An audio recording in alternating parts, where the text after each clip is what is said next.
armored vehicles and other equipment, everything that can work for victory, and specifically emphasize the necessity to make investment to buy military systems for the defenders of Ukraine that will support our defense industry and save the resources provided by our allies. The key mission is to strengthen the air shield with all the necessary contributions. We have to remove all the obstacles and limitations with the use of the British equipment, American equipment in the territory of Russia against military targets. We need also decisiveness in downing Russian rockets and missiles and drones over the territory of Ukraine. That will provide for sustainable peace and strong position of Ukraine. The ballistic missiles provided by Iran to Russia was another issue.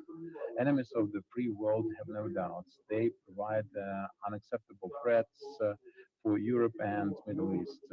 Under such conditions, we should not have any differences in the ranks of democracy. We have to be courageous and we have to be decisive. We have to increase sanctions against Russia and block all the loopholes and stop access of Russia to any kind of resources to continue this war. The frozen assets should be used for support of Ukraine. Russia should pay. International law provides all the grounds for the use, not just income and interest, but the assets themselves. We are calling upon our partners for decisive action. We discuss economic resilience and energy security of Ukraine. We are grateful to the US and the UK for support of our energy sector. And for our colleagues on engagement of ammunition with chemical components and their use against our soldiers and the necessity to have very severe collective action in response to that. We discussed the second peace summit. We rely upon the support of the US and British diplomacy in expanding the coalition for the peace formula and the number of signatories. The peace formula has no alternative.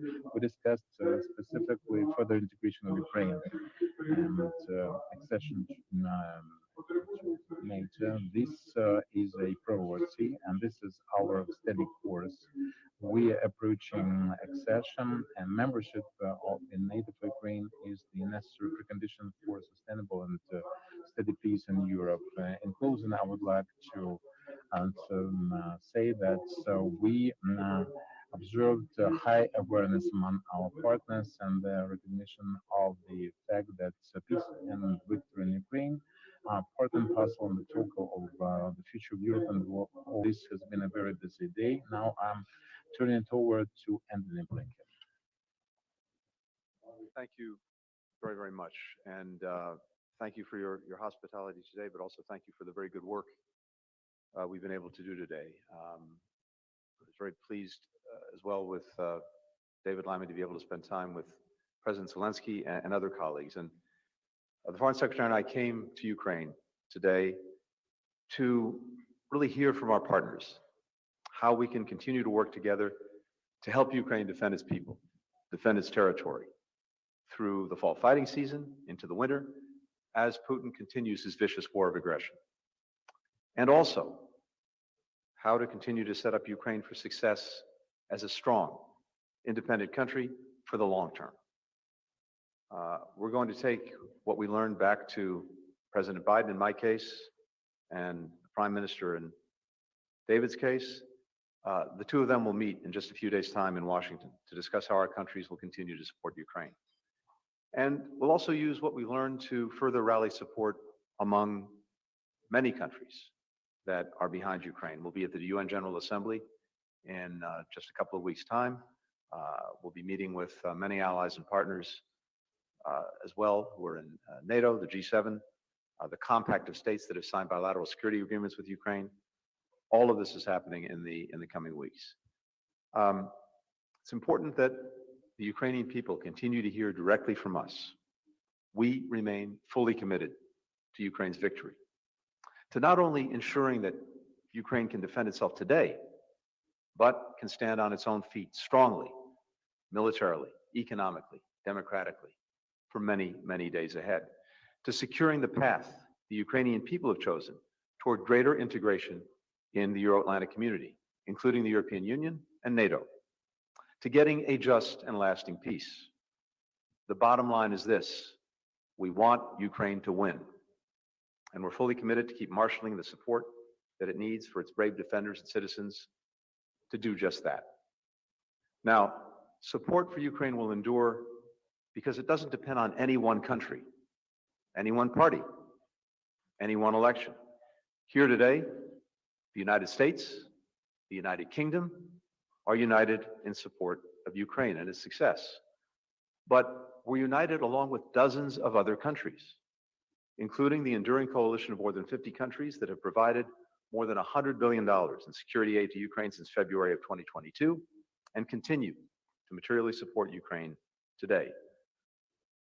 Our message, our collective message to Putin is clear. Our support will not wane. Our unity will not break. Putin will not outlast the coalition of countries committed to Ukraine's success, and he is certainly not going to outlast the Ukrainian people. They've never wavered in their belief that they, and they alone, will decide their future. Now, we have challenging moments. This is a challenging moment as well, with an expansion of attacks from Russia, pummeling Ukrainian cities, citizens, infrastructure, with monstrous brutality. And now Putin's further empowering his aggression with the acquisition of Iranian ballistic missiles. So we're working with urgency to continue to ensure that Ukraine has what it needs to effectively defend itself. At the NATO summit back in July, President Biden promised 5 strategic air defense systems and dozens of tactical air defense systems. We've delivered on several of those strategic systems. We're fully working to meet the commitment in the coming weeks, and will continue to add to Ukraine's air defense systems. We've also supported and trained the F-16 program that is now flying over Ukraine. The United States continues to be the largest provider of security assistance to Ukraine and to lead the international coalition in support of its defense. As we're meeting here today, we're again seeing Putin dust off his winter playbook, targeting Ukrainian energy and electricity systems to weaponize the cold against the Ukrainian people. That's why today we're announcing $325 million in new funding to help repair Ukraine's energy and electric grid. And we'll rally additional support from the G7 plus countries when we have a meeting of the Energy Coordination Group in the next couple of weeks. I'm also announcing today $290 million in new humanitarian support to help provide vital services like safe drinking water, food, shelter, medicine to millions of people in Ukraine and around the region who've been displaced by Putin's war. And finally, we're announcing $102 million in additional funding in humanitarian demining to help remove landmines and unexploded ordnance that Russia's left behind across Ukraine. Now, support for Ukraine's defense and recovery is not only coming from Ukraine's partners. The United States and our G7 partners agreed to deliver $50 billion from Russia's frozen assets to pay for Ukraine's reconstruction and defense. And we're working to meet that commitment, to operationalize it. And we and our allies will continue to impose costs on countries that support Russia's war machine. For all of these challenges, Ukraine has made remarkable progress on each of its key goals since I was last here, which is back in May. They've made progress militarily in standing up a strong, enduring capacity to deter and defend against aggression. At the July summit, we declared that Ukraine's path to NATO membership is irreversible. And for the first time, NATO established a command dedicated to support Ukraine's membership. Last time I was here, 9 countries had completed bilateral security agreements with Ukraine. Now that number is 26 and counting, including, of course, the United States and the United Kingdom. That will provide a foundation of support for Ukraine's defense for years to come. And Ukraine's defense industrial base has grown 6-fold in the last year alone. In the coming years, that's going to give Ukraine one of the most advanced defense industries in the world, and it will be able to take that to the global market and take global market share away from other countries like Russia, and also supply NATO allies. Ukraine's making economic progress. We've been taking steps to make it easier for investors and companies to do business here in Ukraine. For example, together with the private sector, we recently announced a first of its kind, $350 million war risk reinsurance facility. That's going to make it easier for companies to invest even as the war goes on. And Ukraine continues to make progress on deepening its democracy. It's taken important steps, including the Rada recently passing a law to reform oversight of financial crimes, expanding the number of judges on the anti-corruption court, delivering prosecutions in high-profile corruption cases. The active engagement and leadership on the part of Ukraine's engaged and committed civil society has been crucial to this progress. Now, more work needs to be done on reform. Ukraine needs to ensure investors and businesses that they're treated fairly and don't have to compete in a gray market. Ukraine needs institutions that are independent, effective, and free from political interference. That's crucial for the National Anti-Corruption Bureau, for its regulatory bodies and the boards of state-owned enterprises, and for the customs legislation that's currently before the Rada. These and other reforms Ukraine is pursuing because it's in Ukraine's interest to do so. It's what the Ukrainian people want. It's also essential as Ukraine moves down the path to the European Union and to NATO.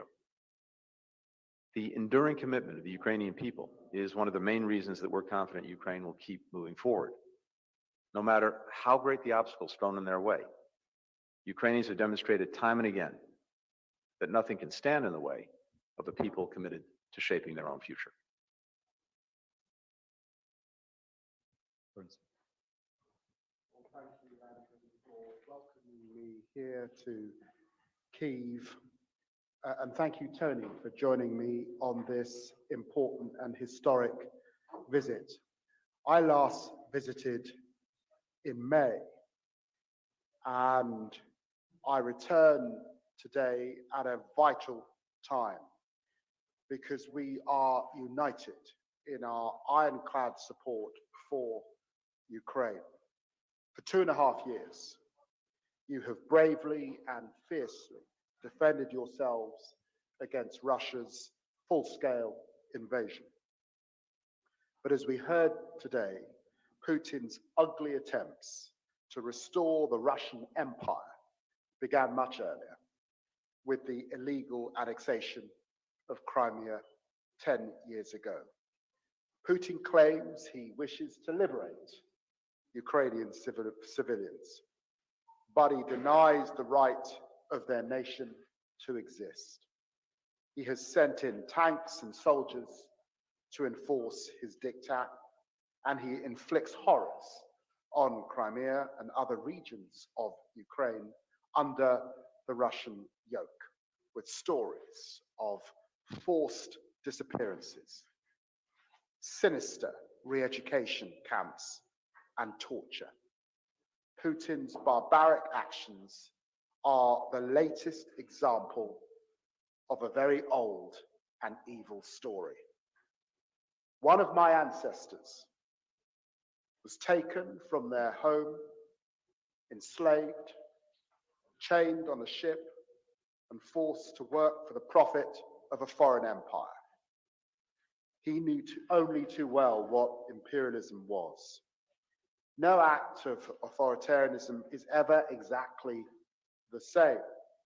But 80 years after Stalin deported the Crimean Tatars, 240 years after Catherine the Great annexed Crimea, Putin has revealed the same arrogance, the same greed, the same disdain for the rights of other individuals and nations.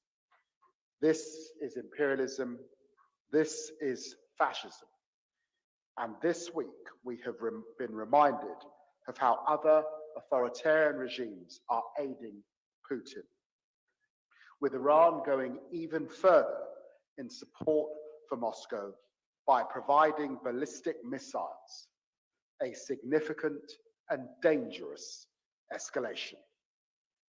Britain and the US and our partners have responded quickly to Tehran's undermining of global security.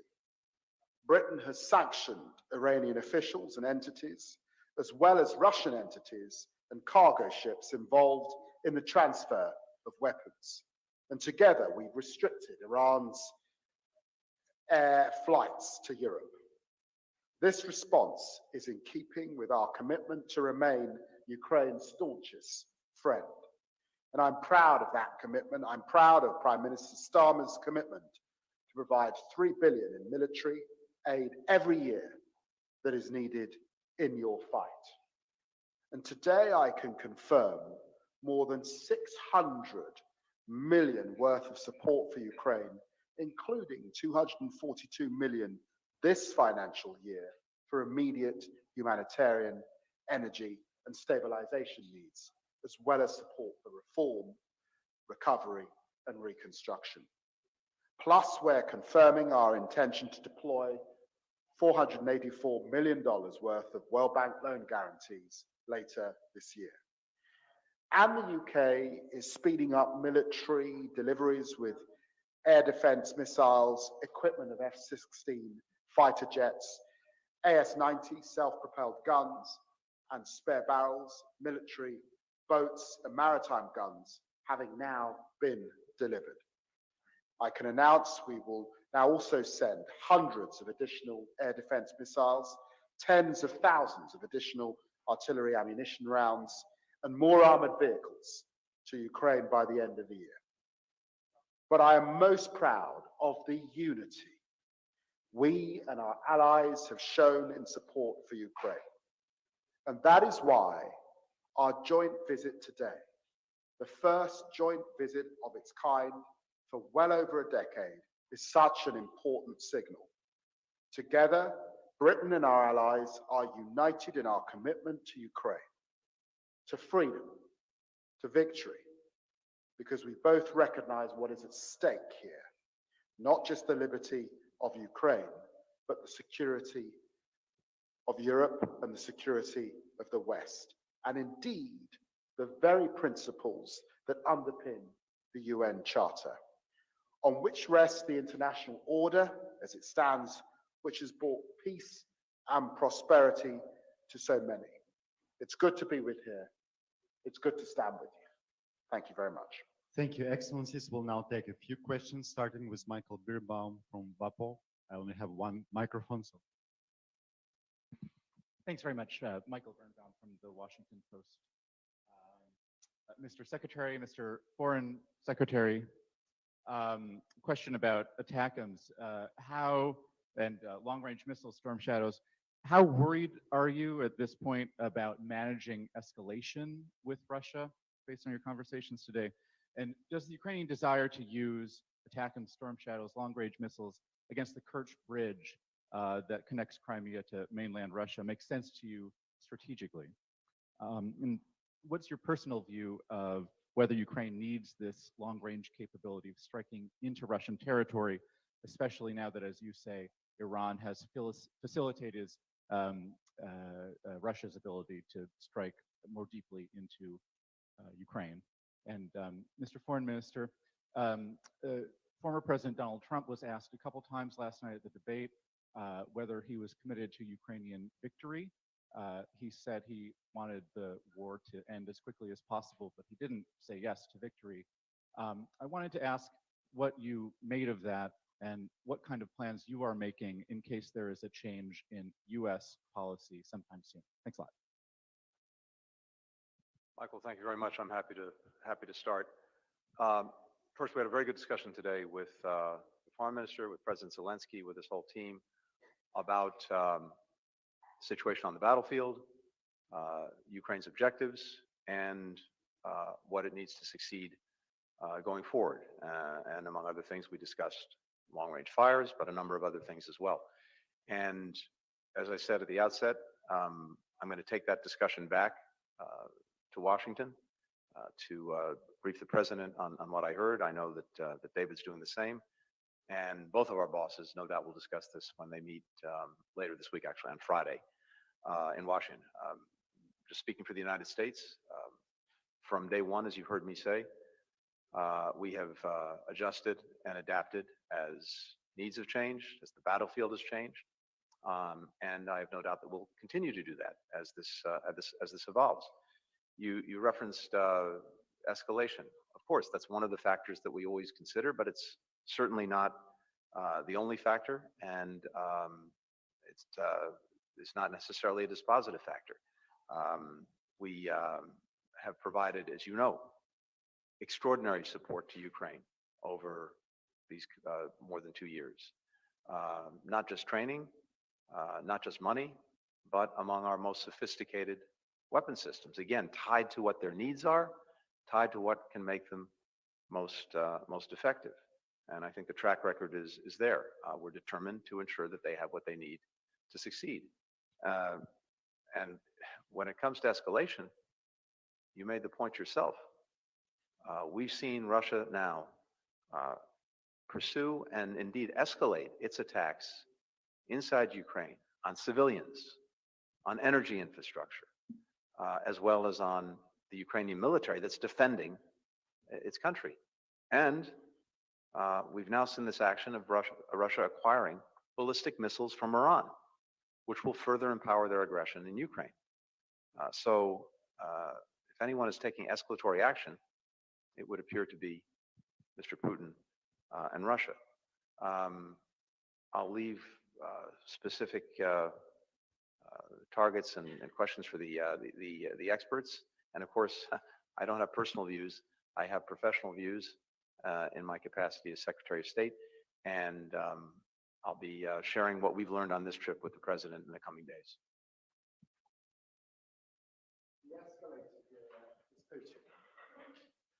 It is Putin who has escalated this week with the shipment of ballistic missiles from Iran. And we're seeing this new axis: Russia, Iran, North Korea. We urge China not to throw their lot in with this group of renegades. Renegades, in the end, that are costing lives here in Ukraine. So it's been very important for me to be here with Secretary Blinken, to meet, to listen, to learn, to strategize, yes, and to be able to inform the UK Prime Minister as we head out to Washington for further discussions.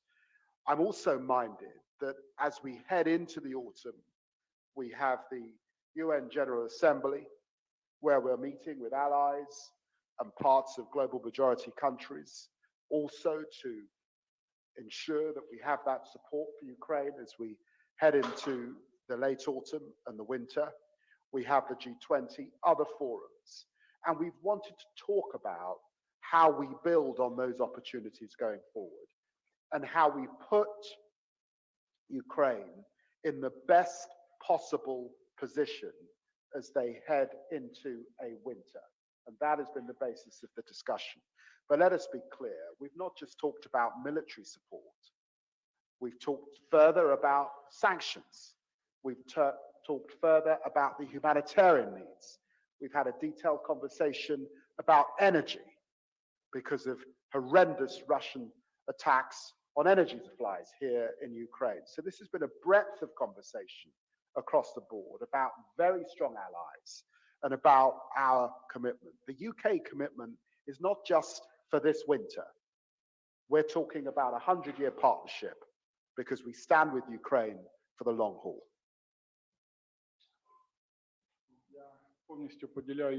I fully agree with the partners' take on the escalation. And let me add on my own part that I remember very well when before any kind of principled decision for supply of some new type of equipment or new batch of equipment, we would also review the issue of escalation. Still, the decisions would be made.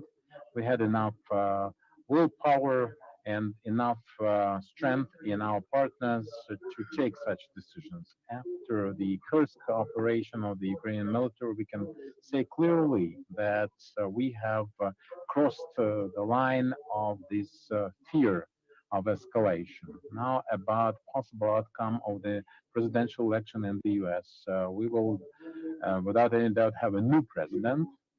of the United States, but we believe in steadfast support from the U.S. nation, the American nation. We believe strongly into bipartisan support, and we clearly believe and we are convinced that fair, comprehensive, sustainable peace in Ukraine is also a strategic interest for the United States of America.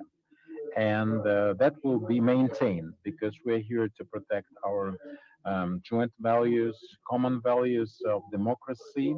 And we believe that strategic democratic leadership of the US is here to stay. Emma Murphy from ITV News. If I could pose a question to you, Foreign Secretary, and also you, Secretary of State, with regard to President Zelensky's comments today. He said that he would like to see a strong decision on the use of long-range missiles into Russia. How confident are you that you can take a message back to your superiors that will convince them of the need for that and get over divisions within your own government potentially about the risk of escalation? And also, Mr. Foreign Secretary, could I ask how important it is to Ukraine on the battlefield that long-range missiles are allowed?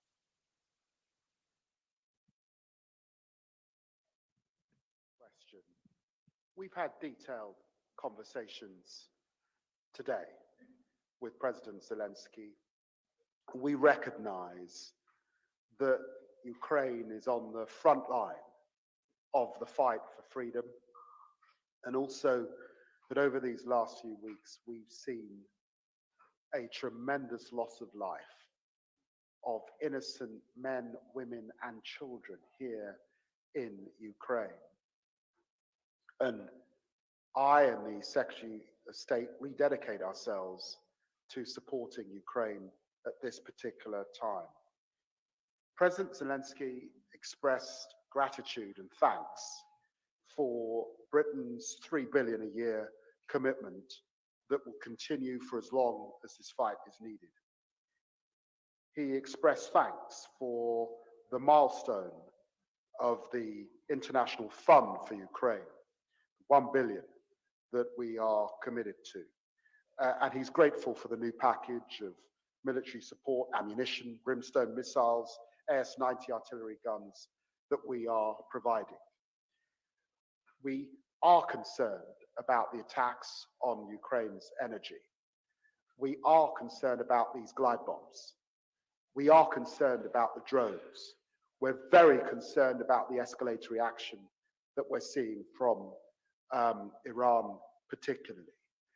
We've looked at the breadth of things today, and as we've said, of course, I go back to Keir Starmer, able to assist him with some of the operational detail that we learned from the Ukrainians today. You wouldn't expect me to go into detail about that at this press conference because I am not prepared to give Putin the advantage.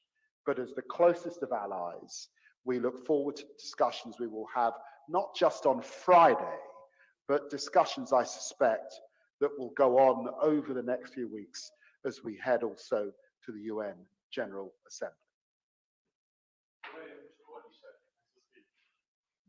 Good evening, the public broadcaster of Ukraine, Valeria Pashko. So, Minister Sybiha mentioned Ukrainian path to NATO. So, is it possible that allies ready to invite Ukraine to join NATO maybe this year? And one more. So, the coalition within NATO is being formed to shoot down drones and missiles over Ukraine. Maybe there is a discussion between, I don't know, Great Britain and the US and Germany.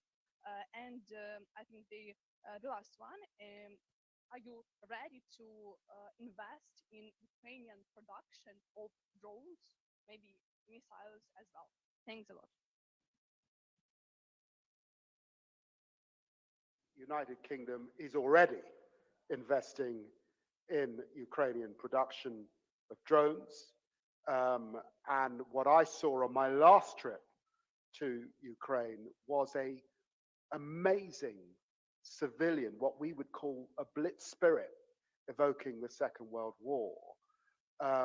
Ordinary people committed to the war effort here in Ukraine. It's humbling, it's moving to see people doing all they can to prevent this Russian aggression. Britain are supportive of Ukraine's ambitions in relation to NATO and the security guarantees that they necessarily need. And that's why we work very hard with our allies to get that irreversible pathway language into the text that we were able to agree back in July, just as the new Labour government came to power. And we will continue, of course, to discuss these things with our allies. And the other issue, of course, that Secretary Blinken has raised today is the continued need to work with Ukraine on these fundamental reform issues that make its pathway to the European Union and to NATO more achievable in the medium term. Just to reiterate what the Foreign Secretary said, NATO allies came together, made clear that Ukraine's path to NATO is irreversible, and now Ukraine is moving down that path. I mentioned a few moments ago that for the first time in NATO's history, it has stood up a dedicated command whose purpose is to help NATO move down the path to membership, and that command is up and running. And we have a representative here in Ukraine. So all of that is moving forward. And it's important that as that moves forward, Ukraine continue to move forward on the necessary reforms. But we see that on track and moving forward. With regard to the defense industrial base, I mentioned as well a moment ago, Ukraine's defense industrial base has increased 6 times over the last couple of years. That's the result of tremendous investment that a number of us have made. I think what's so important about that is that it also sets up Ukraine for the long term, because one measure of success, one measure of Ukraine's success is going to be its capacity to stand strongly on its own feet militarily, as well as economically and democratically. And militarily, these investments in the defense industrial base, the production of what it needs to defend itself, not just today, but for many years to come, is the best way to guarantee that there's not a repeat of Russian aggression, that Ukraine has the capacity to deter aggression and, if necessary, to defend against it. We're also taking steps, besides making direct investments ourselves, as Foreign Secretary alluded to, we're also trying to make it easier for the private sector to do more in Ukraine, even in the midst of the Russian aggression. Some of the risk insurance is critical to that, and we've set up a facility to do that. I think companies around the world see Ukraine as a very attractive place for investment, even with the ongoing aggression, because of Ukrainian capacity. And that includes the defense industrial base. Deputy Secretary of State Verma was just here a few days ago, bringing members of the American private sector with them, including from the defense industry, and we expect things to come out of that. So all of this is moving forward. And again, I just want to emphasize, there are two goals in mind.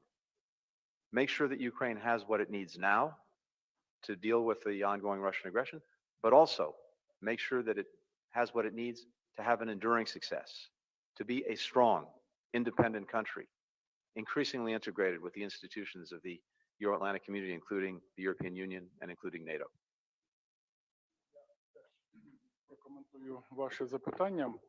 I'd like to comment your question as to the necessity to shoot down Russian missiles and drones over Ukraine. We already have some incidents of violation of airspace of neighboring countries by Russia, NATO countries, and we think that Russia, by doing that, is testing the decisiveness and unity of NATO. That's why we need to have this firm answer of the allies to such a provocative and an escalation by Russian, who are more often target the targets close to the border with NATO, the targets close to the nuclear power stations in Ukraine, and they also target our underground storages which are close to the western borders of Ukraine. Our security agreement signed by Zelensky and Tusk, there is a paragraph saying that the practical phase of consultations among allies about shooting down missiles over Ukraine. And we think this would be a good and right step towards that. Today I had a conversation with the General Secretary of NATO, and I thanked him for his position as to this issue. Secondly, you asked about our path towards NATO and speed to achieve that.